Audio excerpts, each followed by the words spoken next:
अच्छा, इन्हीं सब चीज़ों के बीच में एक मुद्दा ये भी है कि मैं अपने घर की बातें आपसे शेयर कर रही हूँ, बहुत गलत है जो कि, है ना? अपने घर की बातें ऐसे पब्लिकली शेयर करना गलत है। मुझे ये चीज़ की समझ है, बावजूद इसके मैं फिर भी ये चीज़ कर रही हूँ। तो कहीं ना, तो मतलब इसकी पूरी ज़िम्मेदारी, मतलब इसका दोष जो है मैं किसको देती हूँ? मैं अपने हस्बैंड को देती हूँ। आज उन्होंने ये स्थिति ला के खड़ी कर दी है मेरे आगे कि मैं इस तरीके से अपनी बात आपको कह रही हूँ, है ना? तो कहने का मतलब ये कि भाई, अगर मैं कुछ आज ये गलत कदम उठा रही हूँ, आपके आगे ये सब बातें शेयर कर रही हूँ, अपने घरेलू बातें, तो इसकी वजह मेरा पति ही है। इसी तरीके से अगर कोई औरत भी मतलब कुछ कितनी केसेस अभी पीछे सुनने को आए कि भाई औरतों ने अपने हस्बैंड के साथ ऐसे किया, अपने हस्बैंड के साथ, जो कि गलत था। तो उसके पीछे गलती सिर्फ एक औरत की नहीं थी भाई, उसके पीछे देखो वो कितने टाइम से कितना कुछ सहती आ रही थी।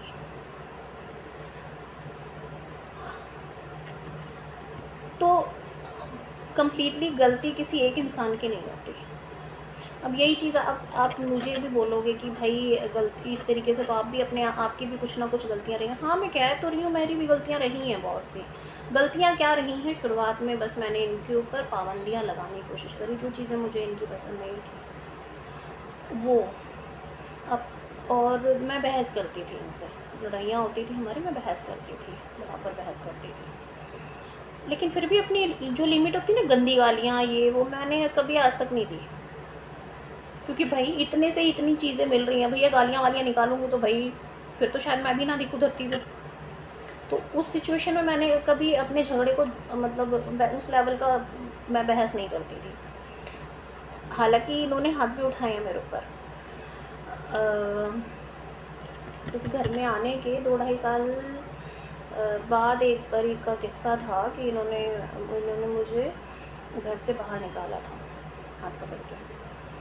सर्दी का टाइम था और मैंने ना शॉल ले रखा था ना कुछ, घर के कपड़ों में एक नाइटी मैंने वेयर कर रखी थी। इन्होंने मुझे उसमें बाहर निकाल दिया हाथ पकड़ के। रीज़न क्या था कि भाई उस टाइम पे मैं गई थी मेरे पेरेंट्स के यहाँ पे, तो ये थे फंक्शन पे, इवेंट पे।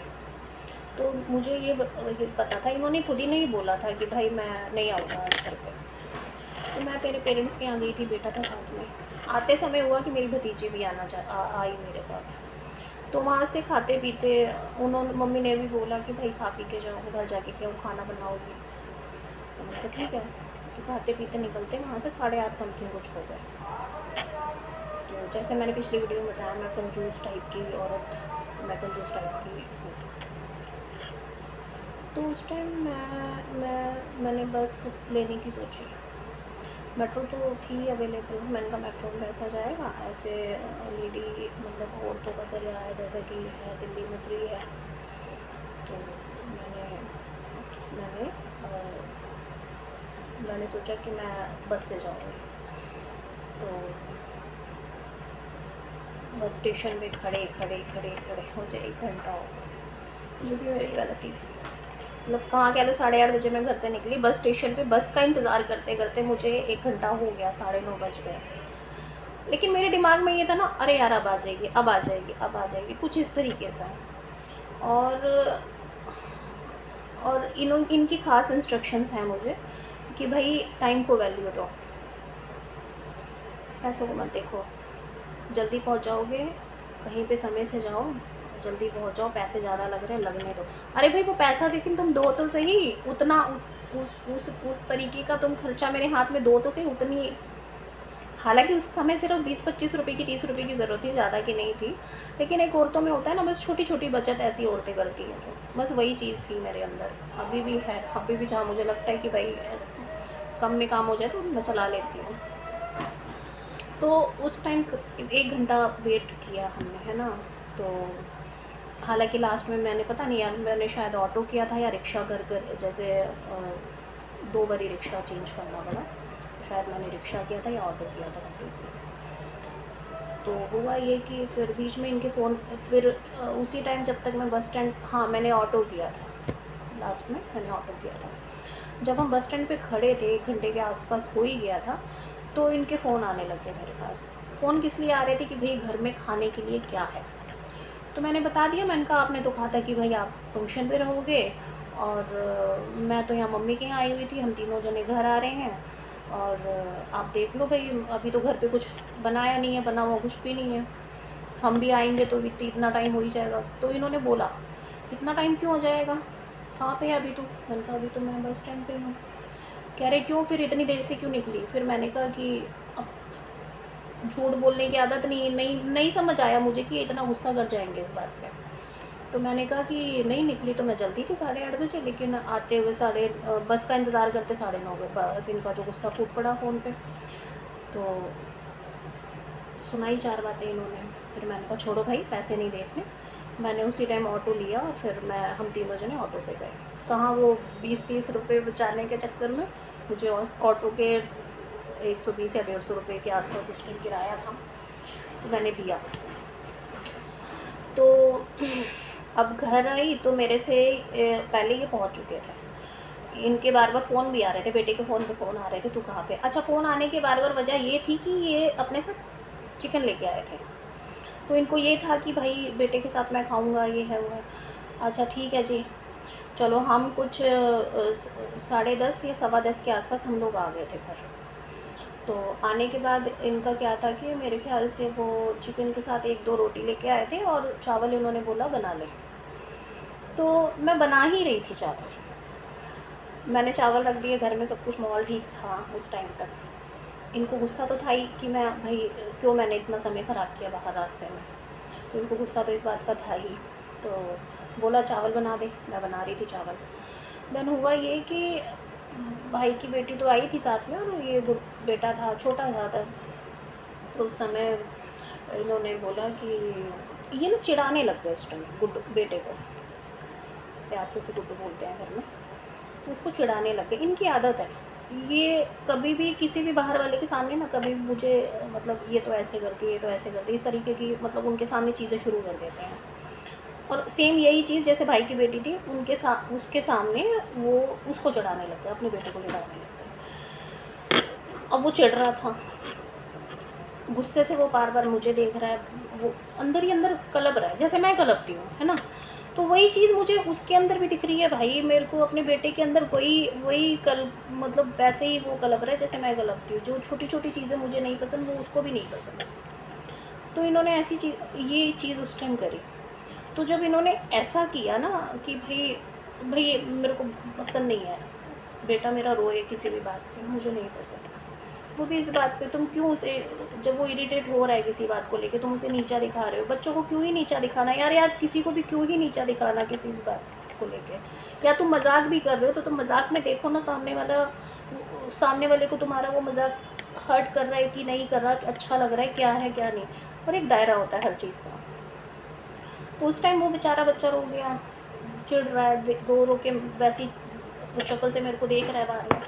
मुझे गुस्सा आया, मैंने इनको फिर कुछ बोल दिया कि कुछ बोला होगा मुझे नहीं याद, तुम तड़ाक करके मैंने कुछ बोला, ठीक है। तो इनको आया गुस्सा, बस वहाँ से हमारी थोड़ी बहुत बहस शुरू हुई। और वो बहस बढ़ते बढ़ते इतनी बढ़ गई कि भाई गालियों की बरसात तो वहाँ से हुई, साथ में इन्होंने हाथ पकड़ के उसी टाइम बस मेन गेट से आउट। ये नहीं देख रही कि भाई सर्दी है चलो मतलब उस टाइम का ये सिचुएशन बन गया। इन्होंने उसी टाइम हाथ पकड़ के घर से बाहर, 1 घंटा मैं पूरा घर से बाहर रही, दरवाज़ा कुंडी लगा दिया कि भाई घर के अंदर ना आए, कुंडी लगा दिया।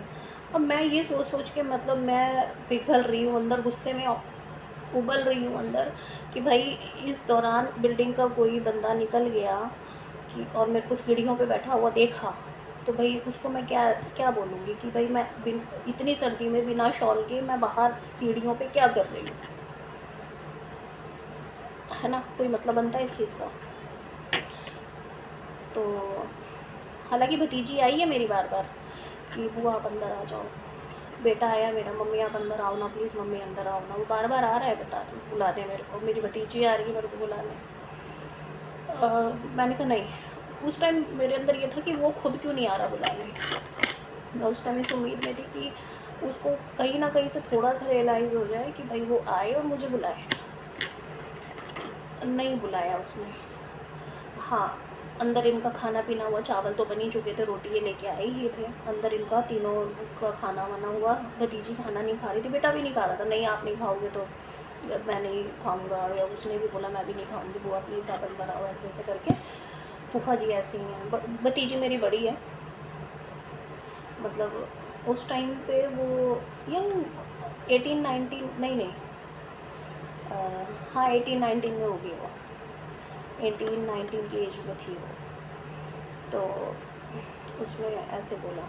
मैंने उन बच्चों को कसम दी, मैंने कहा बेटा प्लीज़ ये हम दोनों के बीच की बात है, और थोड़ा सा ना मुझे अपने लिए ये मैं कर रही हूँ, आपके लिए नहीं। आप प्लीज़ अभी जाके खाना खाओ, और मैं जब अंदर आऊँगी ना मैं खाना ज़रूर खाऊँगी, लेकिन अभी आप दोनों जाओ और जाके खाना खाओ, उनके साथ खाओ। वो बार बार चिल्ला चिल्ला के बुला भी रहे थे इनको, आ रहे हो नहीं आ रहे, आ रहे नहीं आ रहा, गुड्डू को धमका रहे थे। तो ऐसे करके मैंने कहा देख बेटा बात और बिगड़ जाएगी, तुम दोनों के कारण बिगड़ जाएगी, अभी तक तो जो भी था। मैंने कहा बात वहाँ फिर पहुँच जाएगी मम्मी के घर। तो मैंने कहा बेहतर ये है कि घर को, कलेश को शांत करने के लिए तुम अभी जाओ खाना खाओ। तो चलो जी, तीनों जनों ने बैठे खाना खाए। खाना खाने के बाद इस बंदे को इतना ये था कि आए और दरवाजे की कुंडी खोल दी। मैं फिर भी इसी उम्मीद में हूँ कि भाई 1 घंटा हो चुका था तब तक। मैं फिर भी इसी उम्मीद में हूँ कि वो आए और मेरे को अंदर बुलाए, एक बार बोलते कि हाँ चल आ जा अंदर आ जा। नहीं बोला इन्होंने। और फिर 10-12 मिनट, मतलब और 1 घंटे के बाद जब 15-20 मिनट और एक्स्ट्रा, 15 मिनट के आसपास जब और एक्स्ट्रा होगा, फिर मैंने खुद को ही समझाया कि सुनीता कोई फ़ायदा नहीं है, ठंड का टाइम है और बात फिर आई गई हो जाएगी। मन को चुपचाप ख़त्म करो चीज़ों को और चलो। वो अपनी जगह पे सोने जा चुके थे, फ़ोन देख रहे थे, अपनी जगह पे सोने जा चुके थे। बच्चे भी फिर बाद में आए कि अब तो चलो, कि अब तो खाना वाना भी हो गया। वो जो भाई की बेटी थी वो बर्तन वगैरह जो थे वो भी उसमें धो दिए थे। और गुड्डू कहता, बेटा कहता मेरा कि मम्मी अब अंदर आओ, तो मतलब आओ। मैं अंदर गई। खाना तो क्या ही खाना था, खाना तो हम खा के आए थे। मैं तो वैसे भी नॉनवेज खाती नहीं हूँ, तो बच्चे नॉनवेज खाते तो उन लोगों को ज़बरदस्ती खिलाया गया। इन्होंने बोला कि खाओ तो उन्होंने खाया, बच्चों ने। नहीं तो खा के तो हम लोग आए ही थे। तो मैंने कहा बेटा ऐसा तुम मेरे को देख के परेशान मत हो, दोनों परेशान मत हो, इनकी ऐसी आदत है, सुबह तक देखिए सब कुछ ठीक हो जाएगा। तो मैंने इस तरीके से घर के माहौल को उस टाइम संभाला। और कुछ ही देर में इनकी, ये तो सो ही चुके थे, खर्राटों की आवाज़ इनकी आने लग गई। बस फिर क्या, सारी रात मैं रोती रही अपने आप से ही, अपनी सवाल जवाब, अपनी बातें अपने आप को कहती रही, समझाती रही खुद को। बहुत पहले से बहुत ये सब चीज़ें ना चलती आ रही हैं। तो मैं शुरुआत से ही ना, मतलब बहुत सी चीज़ें समझा, और इससे बड़ी बड़ी चीज़ें संभाली हैं, बताऊँगी आगे उसके बारे में।